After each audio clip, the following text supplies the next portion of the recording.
think one of the biggest lessons about the living is that relationships will ebb and flow. We fill each other's needs a bit, and then maybe those needs will change, or what we can provide will change. The novelty will wear off, or some external factors mean that what was once a close relationship will transfer into months and years of silence. I speak from pain in this context, but I've learned to recognize it as part of life's rhythm. Maybe that's kind of defeatist to accept neglect in some contexts. I don't mean it as a moral conclusion, it's just the reality I've observed. If you look at marriage, you can see how this situation has become more prominent in recent culture. Divorces became more common as the religious dictate of marriage slipped from dominance. It just hasn't slipped far enough for people to stop getting married. So they're married for a few years until they can't stand each other, and then a few years after that they finally separate. Humans. Divorce is a good thing. It resolves the unrest in the marriage. I would divorce any one of yous. I would divorce you so hard.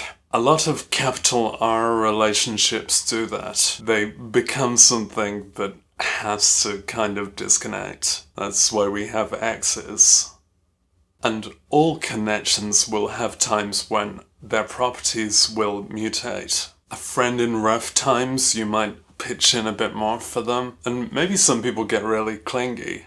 I've heard. These natural changes also include knowing that you won't always be as close. At least it's hella unlikely. I am obviously and tragically the result of still happily married parents. I've had multiple direct best friends over time. You know, the official accidental position of a best friend with whom you communicate every damn day, and it's hella fun and comfortable and addictive. If I bothered reading up on those kinds of love that someone gave names to, maybe best friendship is like the honeymoon kind of love. Or it's obviously the platonic kind. Maybe a platonic honeymoon? I don't know. Screw established theory. I can make stuff up too. Maybe best friendship isn't ever sustainable.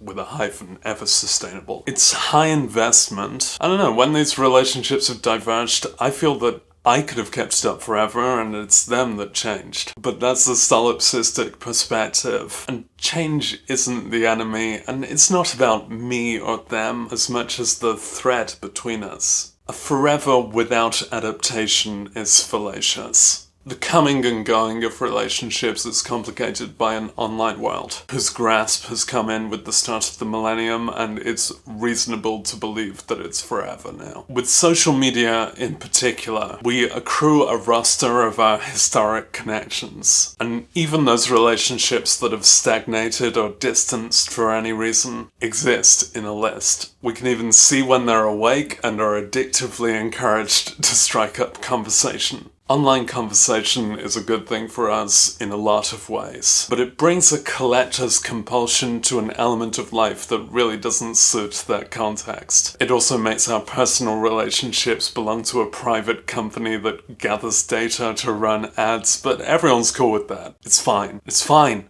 Digital comms also bring in the concept of ghosting, which hurts like fuck. I've had it plenty because I'm obviously a clingy nitwit. I've not knowingly done it myself, but I can't necessarily grudge. Grudge is a ghost type move. Those who do. Existing online is overwhelming. Humanity wasn't ready for this transition into countless connections and being permanently advertised as if we're socially available. Lives and needs change. I think since relying on online communication to cover my social ineptitude as a kid, my needs have changed toward IRL communication. IRL stands for In Real Life Resource Locator. I sure wish I could rely on online communication a lot less, but this is not the year for that. When discussing losing the closeness of connections like that, a friend offered me the cliche of when you meet an old friend by chance in an airport and just share time and catch up, and it's great. I think I recognize the cliche, even though, like, who's rich enough for airports? What, are we getting a coffee? What is this?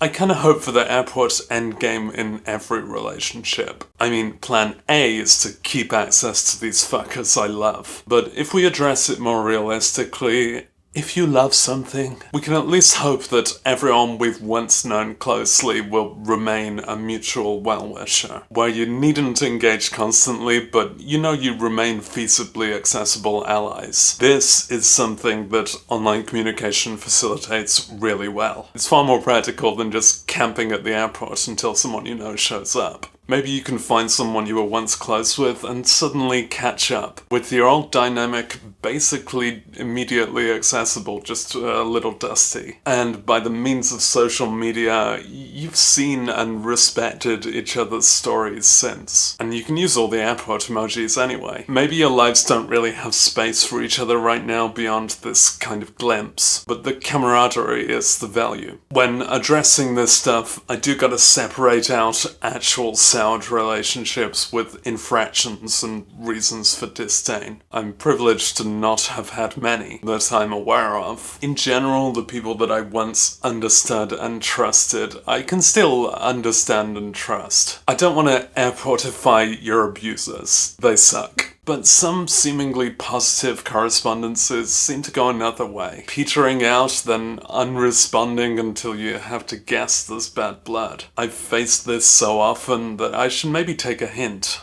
I don't get it, but I flatter myself by theorizing that they're overwhelmed, that they don't have space for our communication right now. These people I retain my fondness for, at least in concept. I don't necessarily know what they're like now, but maybe someday in some airport, well, I can dream. The great airport in the sky. I don't need my lost living people present. I just hope for their goodwill, like they've got mine. Maybe not always companions, but forever comrades?